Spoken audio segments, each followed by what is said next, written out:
education. It is a matter of privilege and pleasure for me to invite such an eminent personality to share his vast experience. Please, sir.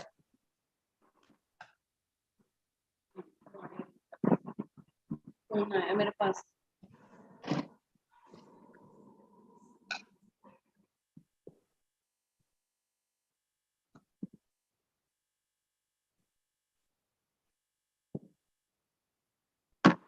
Sir, am I audible? Yes, you are audible.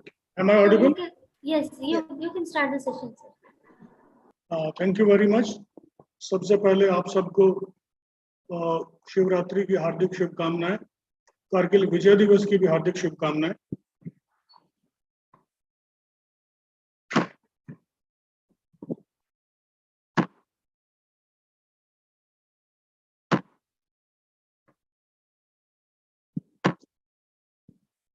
आज जो topic हम discuss करने वाले हैं वो publication misconduct, any misconduct related to publication. Let us understand what is publication and what is misconduct. Any Anil sort, sir, Anil yeah, sir, yeah, ma'am. make it full screen.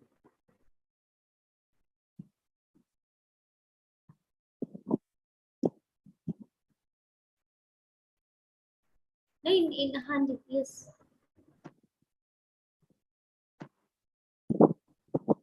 Is it visible now? Yes, yes.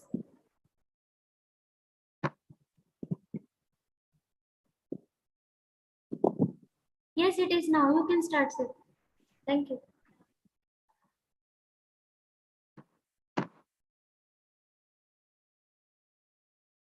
Publication and misconduct. Let us try to understand what is publication and what is misconduct. Any sort of printed or published document is a publication. It can be a book, it can be a journal, it can be a poem, it can be essay, it can be article, it can even be a composed music, it can be any artwork like painting, photograph, diagram.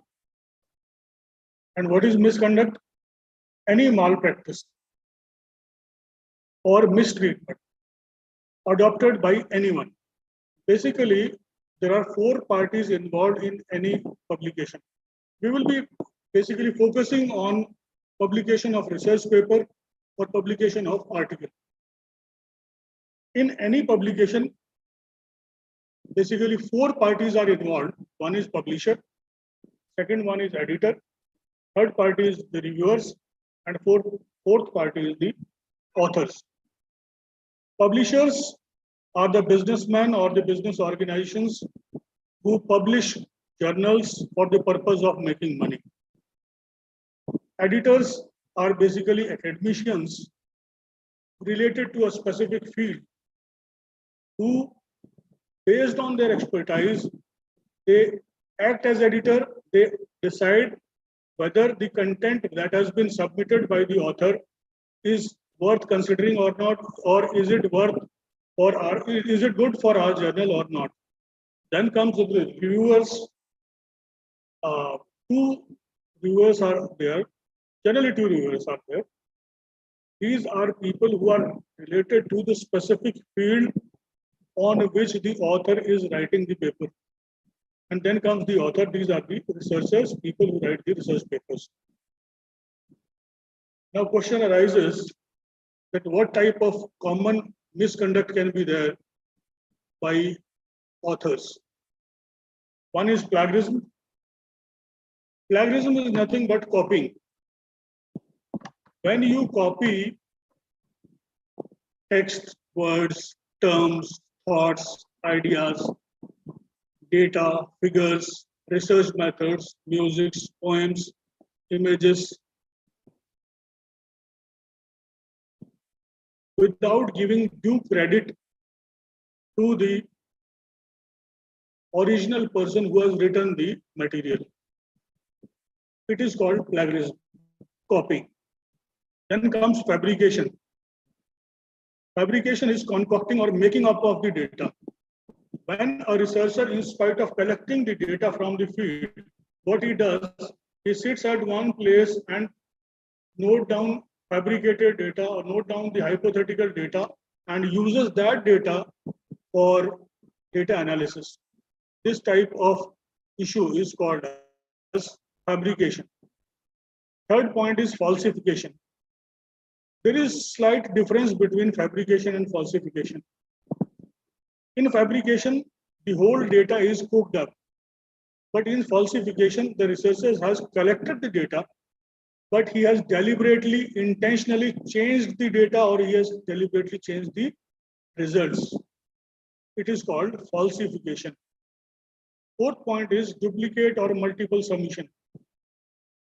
When a researcher sends one research paper simultaneously to two or more journals for publication, it is called duplicate or multiple submissions. Fifth point is overlapping publication. Suppose you have already published one research paper and you are using a considerable part of that published paper in your next paper, in the paper which you are thinking of getting it published in coming time. That type of publication will be called as overlapping publication. Then comes salami publication. It is also called as salami slicing. When you conduct a huge research, big research, and in spite of getting it published as one research, you divide it into smaller parts, and then you get it published as 2 or 3 papers out of that research. It is called as salami publication or salami slicing. Most of the researchers in their PhD work, what they do, they draw 2 papers out of their PhD work and they get it published. Technically speaking, it is wrong. What we should do is that we should get one paper from the PhD work and one paper related to that field and which has not been derived from the thesis. Last point is inappropriate authorship. Authorship of any research paper should be based on contribution of various authors. If someone has contributed, he should be the author. If someone has not contributed, he should not be the author of the paper. When we decide the authorship not based on contribution of the person in the paper, that type of situation is called as inappropriate authorship.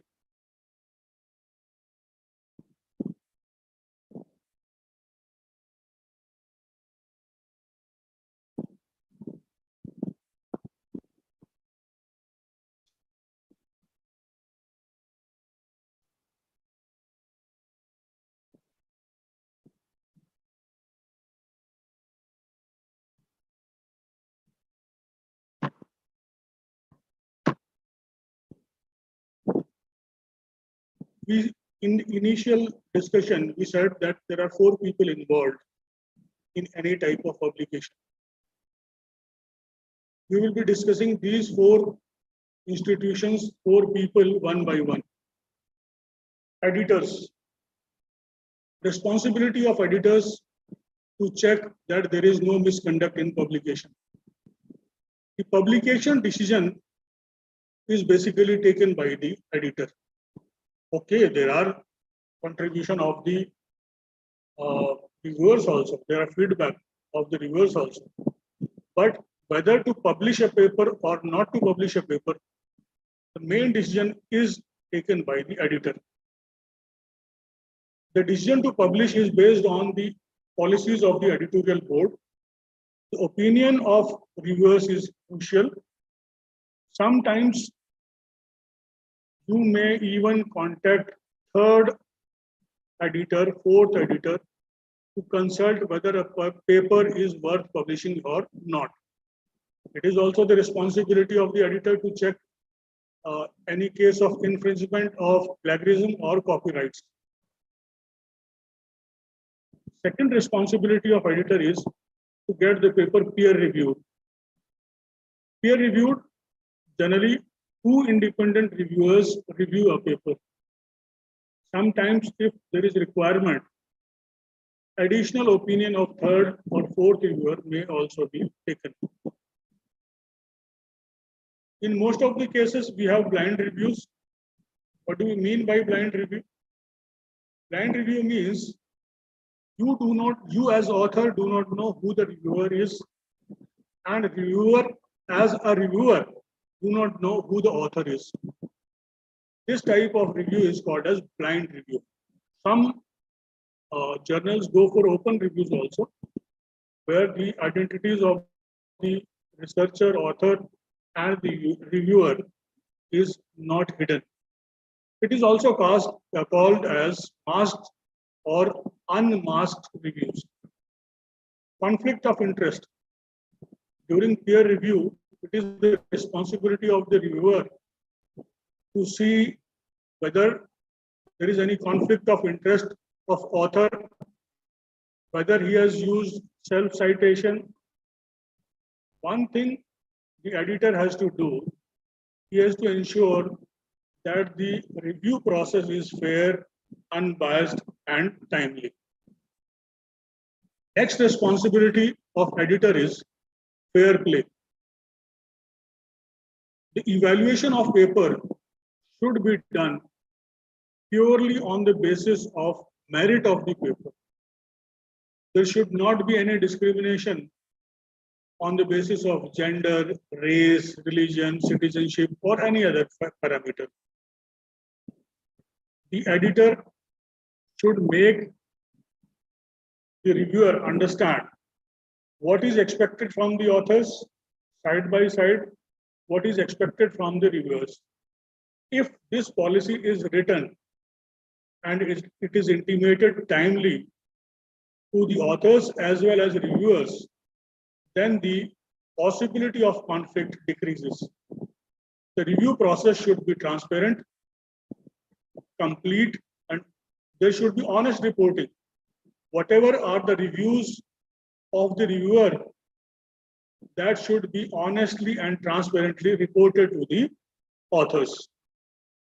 Next point, next responsibility of editor is confidentiality. As an author, we submit our text, paper, diagrams, images, photographs to the editor. It is the responsibility of the editor to keep it confidential, because the possibility of getting data or the paper getting leaked is quite high. And side by side, the editor should also keep the communication between the reviewers and the authors also confidential. The identities of the reviewers should also be kept confidential if it is masked one. But if the policy of the journal is that we will go for open review, that means the reviewer will know the name of the author will know the name of the reviewer. In that situation, identities of the reviewers can be revealed. In exceptional circumstances, limited information can be shared. If there is case of publication misconduct, some paper has some material that has already been published in some other paper, and you want to clarify that whether there is repetition of some material or not. In that situation, some limited information can be shared with the other journal also. Another responsibility of editor is maintenance of record. The editor's responsibility is not over once the paper is published. The responsibility is continuous. They have to keep the record of text, data, plagiarism report, communication with authors, communication with reviewers for future reference. Because if tomorrow there is some complaint, that information, that record will be useful. Based on that record, you can go for correction in the paper, you can go for retraction of the paper, or you can even go for expression of concern. If there is some lacuna, if there is some breach, if there is some misconduct, then the author will get a letter from the editor that this is the area where you have done some mischief, and this is the area of concern. Then comes the second party, publisher. What are the responsibilities of publisher in the publication of the paper, in stopping the misconduct of publication? When the publisher has also maintained a record of whatever information, diagrams, data that the authors have submitted. The manuscripts are to be maintained. The communication with the author is to be maintained. Communication with the reviewers is to be maintained. And if there is any complaint, then the record of that complaint is to be maintained. And if you have taken any action based on that complaint, then the record of that action taken has also to be maintained. Next responsibility of publisher is safeguard of editorial independence. Publisher is a businessman or a business organization. They have their own commercial interests, but they have to ensure that their commercial interests are not a hindrance in the independent decision making of the editorial board. So the decision of the editorial board should not be influenced by the commercial interest of the publisher. Next point is set best industry practice. It is publishers' responsibility to set best industry practice. What they can do is, in collaboration with other publishers, they can come together, they can set industry practices, they can set standards, they can share the similarity reports with the editors, and they can make it a practice, regular practice. Next responsibility of the publisher is to provide editors with technical, procedural, and legal support. During the publication process, if there is any issue, technical issue, there is some legal issue, in that situation, what we do is we can contact the other publications for their help. We can discuss that matter with the other publications. And if there is some legal issue related to some editor, in that situation also, it is the responsibility of the publisher to provide legal support to the editor. Next point is to educate the researcher. It is also the responsibility of publisher to make the researchers, make the authors aware on ethical issues related to publication misconduct. By what they do is they organize conferences, workshops, where they invite the future researchers, future authors, and they discuss all the issues related to publication misconduct. Now comes reviewer. What is the responsibility of the reviewer? Number one, they help in the editorial decision. Once the paper is submitted, it is sent to reviewer for review. Reviewer is a person who has specific knowledge of the particular field on which the paper has been written. He will judge, he will find out whether the paper is worth publishing or not. If there are some drawbacks with the manuscript submitted, then the reviewer can even ask the author to make improvements in the paper. What is expected from the reviewer? They have to treat the authors respectfully. In a situation when the reviewer feels that he is not qualified to review a paper, or he is not having proper time to review a paper, in that situation, you should ask the editor to excuse him so that somebody else can be included in the review process. Another responsibility of reviewer is alertness on ethical issues. If during going through the paper, reviewer feels that some ethical issue is there with the paper, he should immediately bring that issue to the notice of the editor. If he finds that there is some similarity of the paper with some previously published paper, some overlapping is there, some redundant publication is there, some repeat publication is there. In that situation also, the reviewer must immediately bring it to the notice of the editor. Apart from that, the reviewer must check the citations of the statements, observations, and arguments that has been previously reported. Another responsibility of the reviewer is to maintain objectivity and check on the conflicting interests. Reviewers should refrain from personal bias and personal criticism of the author. It is not the responsibility of the reviewer to make judgment about the individual. You can find out what the paper is, how the paper is. You can suggest how to improve the paper, but the personal criticism of the author should be strictly avoided.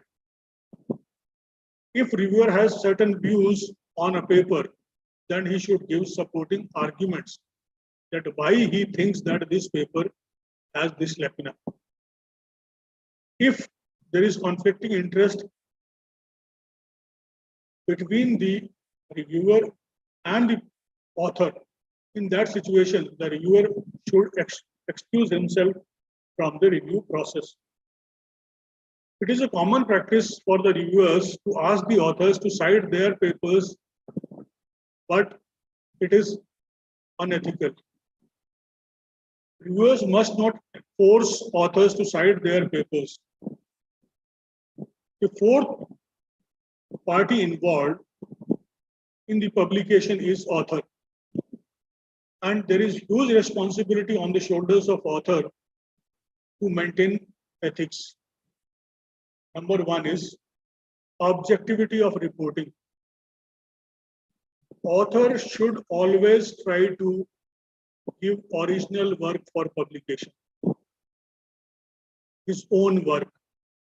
The data should be accurate. There should be no fabrication or falsification of the data. Do not concoct the data. Do not modify the data. If there is a situation where your hypothesis, which you felt should have been accepted, but actually from the data it is getting rejected, no problem. Let it get rejected. But do not fabricate the data, do not falsify the data. Apart from that, the reviewer, the author, should give objective discussion and objective conclusion based on the findings of the research. If in a situation you have to give your personal opinion, which may be in congruence with the conclusion, or which may be opposite to the conclusion, if you are giving personal opinion, it should be specifically mentioned that although it is not the finding of the research, but I personally feel that this should be like this. Another author's responsibility is data access and data retention. When you write a research paper, you collect some data. You do analysis of the data, and based on that, you reach to some conclusion. That data which you have used as basis of writing the research paper should be maintained, should be preserved, because the reviewer or the publisher can ask for that data. That data set is to be preserved for a considerable, reasonable number of years, even after the publication of the paper. Why? Because that data can guide future researches, number one. Number two, if there is complaint regarding that paper, then that data can be used to verify whether the data has been concocted or falsified or fabricated, whatever case. As an author, you should thoroughly go through the journal's policy on data retention. If the journal says that the author should maintain the data, keep the data, preserve the data for 3 years after the publication of the paper, then that should be honored. You should preserve that data for 3 years, or whatever may be the case. In some cases, it can be even 4 or 5 years. So, based on the policy of the journal, you should preserve that data. Next responsibility of author is the acknowledgement of sources. No research can be done by one person. You have to take some help of some other authors. But all the information, be it a table, be it a term, be it a text, be it a diagram, whatever information that you have borrowed from someone else, it should be properly cited. You should give credit to the author who has given that information. If you get some information through telephonic conversation, exchange of emails, such type of information should not be used in research papers. If you have some information, you should go for the written permission of the organization or the author before you get that information published in your paper. Stay away from plagiarism, cite authors and sources. Multiple, redundant, and concurrent publication. In some situation, researcher in a hurry to get his paper published, what he do is he send one research paper to 2 or 3 publications. It is unethical practice, number one. It is illegal. The journal can sue you. They can drag you to the court. Author must not publish or submit same research paper in more than one journal. But suppose you have a paper, you got it published in a journal, and that paper was in English language. Now, to increase the reach of your study, you want to get that paper published in, let us say, German language or French language. That is allowed. But in that situation, you have to take written permission from the journal from where your paper got published for the first time. The translated version can get published in some other journal, but you have to take written permission, number one. Number two, you have to specifically write that this paper was originally published in English language in so and so journal, and now this is the German version of the same paper. You have to clearly mention it. One thing also you have to keep in mind, that translator, suppose you got the paper published in French and you do not know French, you got it translated from someone else. The contribution of translator will be mentioned in the acknowledgement. The translator of the paper will not be the author, will not be considered as author of the paper. Author must avoid overlapping information data in 2 research papers. We have already discussed. Next point is use of inclusive language. Nowadays, most of the journals are getting very specific about words that we choose in our research papers. Our language should be such that it acknowledges the diversity among the people and it gives respect to all people. There should not be any discrimination on the basis of race, color, gender, culture, or for that matter on any other characteristic. Suppose we commonly use the term he in our research paper. So in spite of using he, we can write he oblique she. In spite of using the term chairman, we can use the term chairperson. Next issue is authorship. This is the most technical issue and the most important issue. Authorship of any paper should be based on purely on contribution of the people in writing the paper. We should avoid ghost authors, guest authors, gift or honorary authors. Now, what do we mean by significant contribution? If any person has done these 4 works, then his contribution will be considered as significant. Design of research work, acquisition, analysis or interpretation of data, drafting of the work, revising of the work, or providing critically important component contents to the work, final approval of the version to be published, and agreement to be accountable in all respects on the paper that you are going to get published. We have used few terms. Ghost author. What is a ghost author?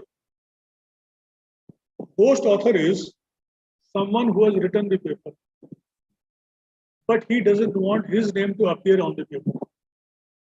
Let us understand it with the help of an example. There is a pharmaceutical company. An employee of pharmaceutical company conducts a research on the efficacy of drug, on the efficiency of a drug, of a medicine.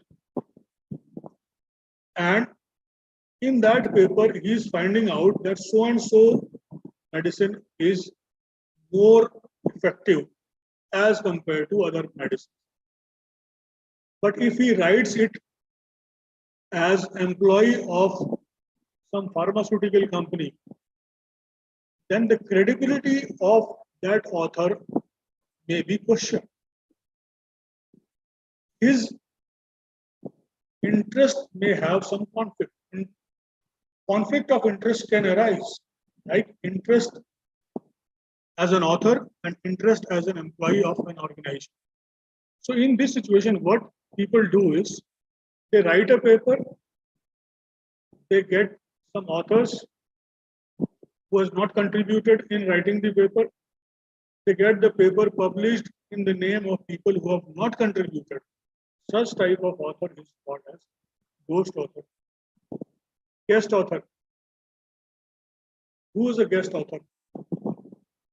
Guest author is a person who has significant contribution to a specific field. Let us take an example. Suppose you want to write a paper on a specific field. Let us say work-life balance. And you have a person who has significant research in work-life balance field. What you do is you put his name in the research paper. When that research paper is sent to some journal, the reviewer will have the idea that specific author has been working on this paper in this field for a long time. Because of the credibility of that guest, your paper will get acceptance. If that person who you are using as guest author, he has not contributed, it is unethical to put his name in the list of authors. Then gift and honorary authors, what people do is to oblige their seniors, to oblige their friends, to oblige their relatives, they put their name also in the research paper. It is called as gift or honorary authors. So whether it is ghost author, guest author, gift author, it is simply a case of misconduct. People who have contributed, their name should be there in the research paper, otherwise don't put the name of the people. Declaration of conflict of interest. Few moments before, I was talking about an employee of a pharmaceutical company writing a research paper. In this situation, there is conflict of interest. It should be declared. If there is conflict of interest, it should be declared. What do we mean by conflict of interest? The pharmaceutical company employee may be trying to tell to the research paper that our company's medicine is comparatively better. So his interest as an employee of the organization is something, and his duties as a researcher is something else. These interests may have conflict between them.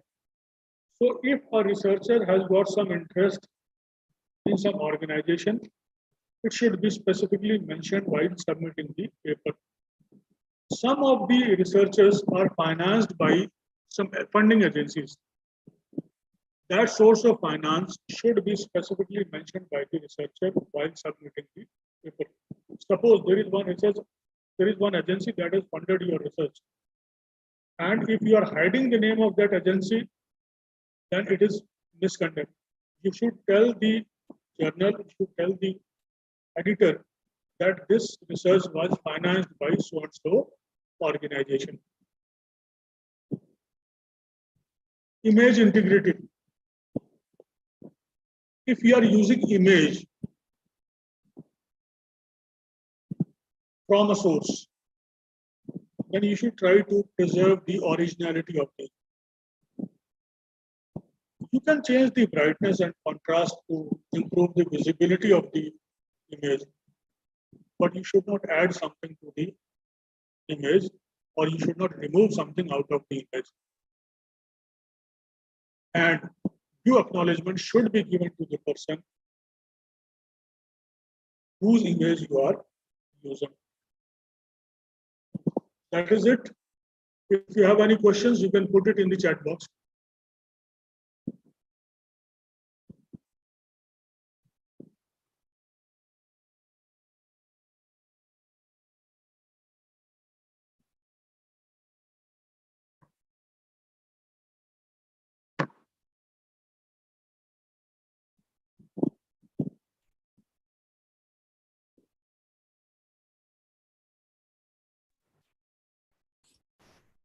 Participants, you are invited. If it is any query, you can ask directly to sir. Chat is open.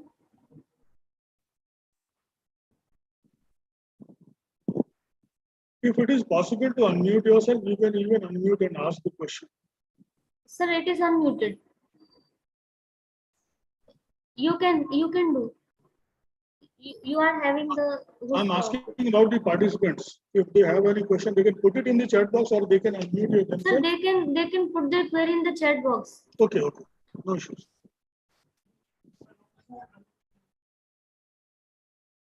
We are also unmuting them if anybody is interested. Yes, redundant publication is being asked by Mehak Singhal.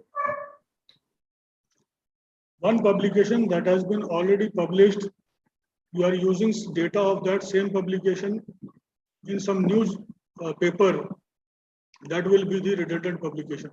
You will be having more sessions on this. Yes, Mehak, there are some other sessions also which are going to cover redundant publication. So is there anybody having another query?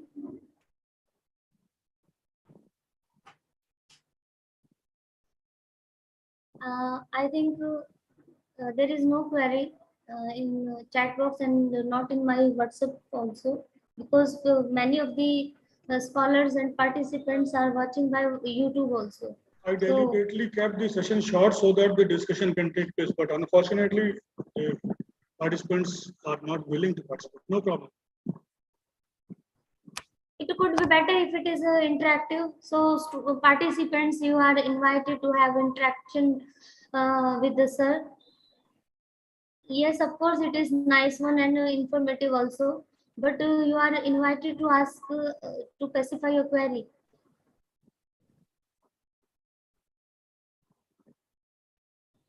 Sir, there is no query.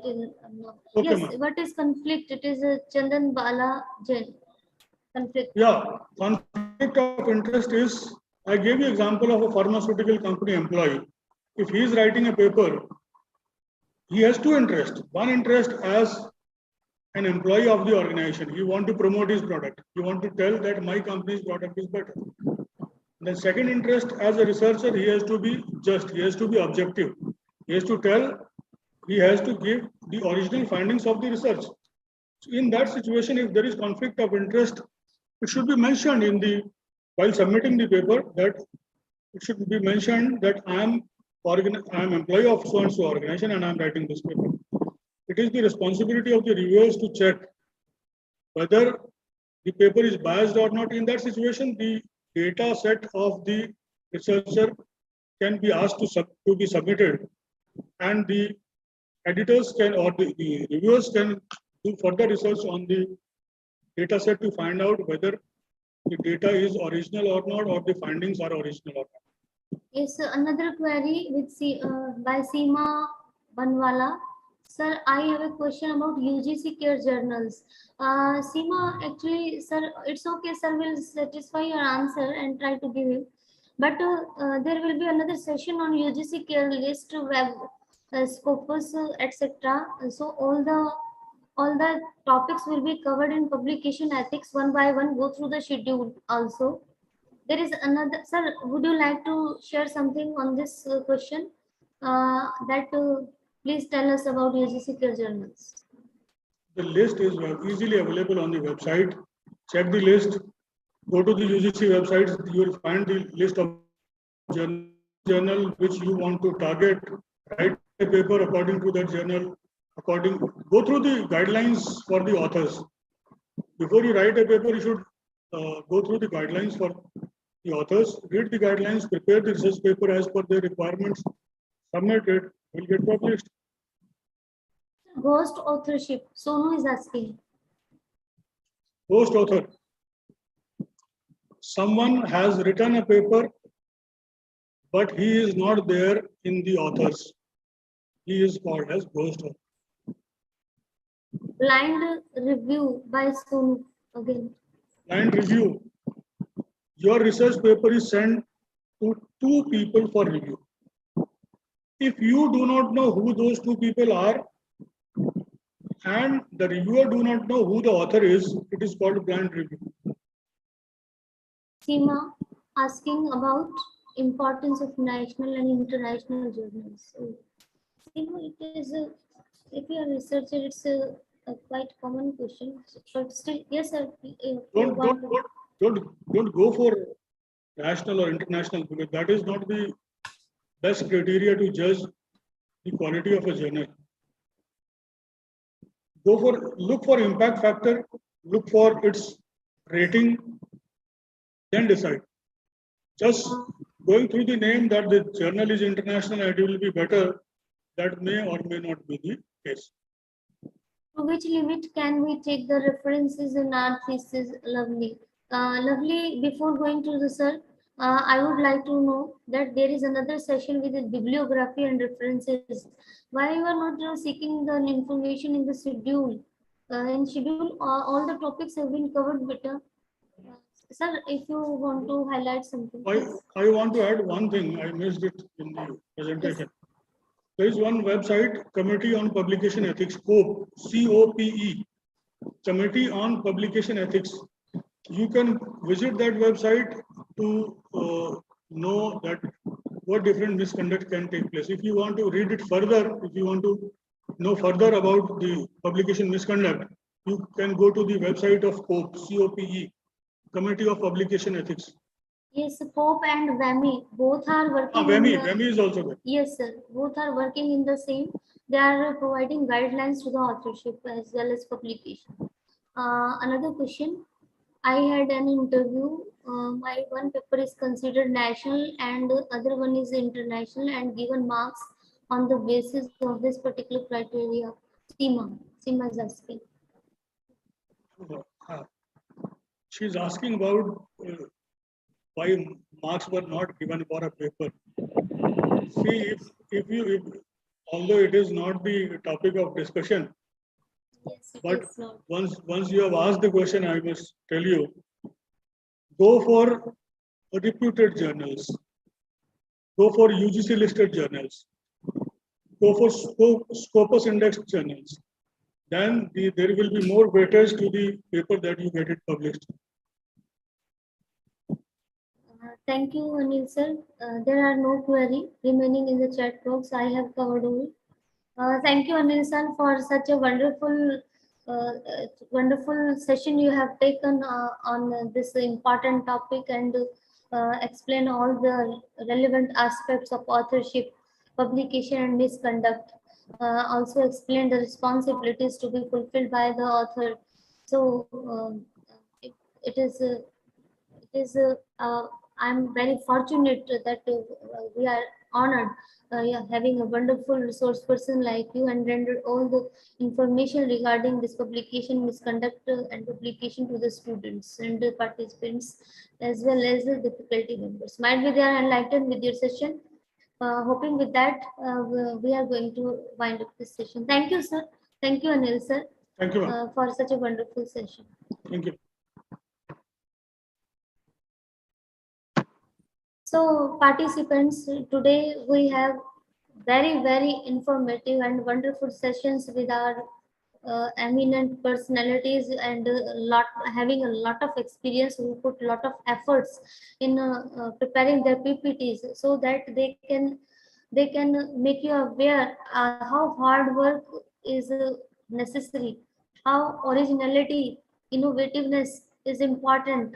They have by their session shown each and every aspect by the author, by the presenter, by a teacher, and by a researcher they will have to follow. So they are the best examples. You can follow them in pursuit of your research as a role model. So many aspects we have covered today. Tarun Shastri sir has taken the publication ethics. Then Jyoti ma'am has highlighted on moral judgment, how to be moral, how to be conducted with morality, what is the difference between the ethics, morality, and moral judgment, where moral judgment play an important role.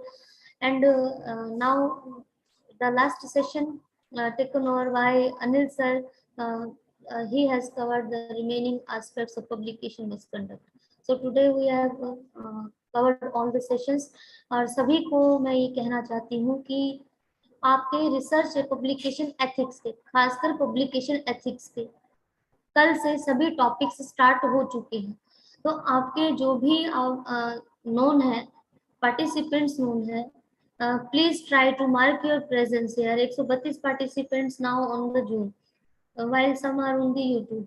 It's okay, we are having the information, but at least you should enjoy these sessions with a lot of information. Because surely you are going to be benefit with that. So taking this session to be the last one, it is time to depart now. So we will meet tomorrow on 10:30 as per the schedule. I will share with you the PPTs which I will get, and all the information regarding with your topic we are going to take on these sessions. I will share with you in the WhatsApp group. So thank you from all today.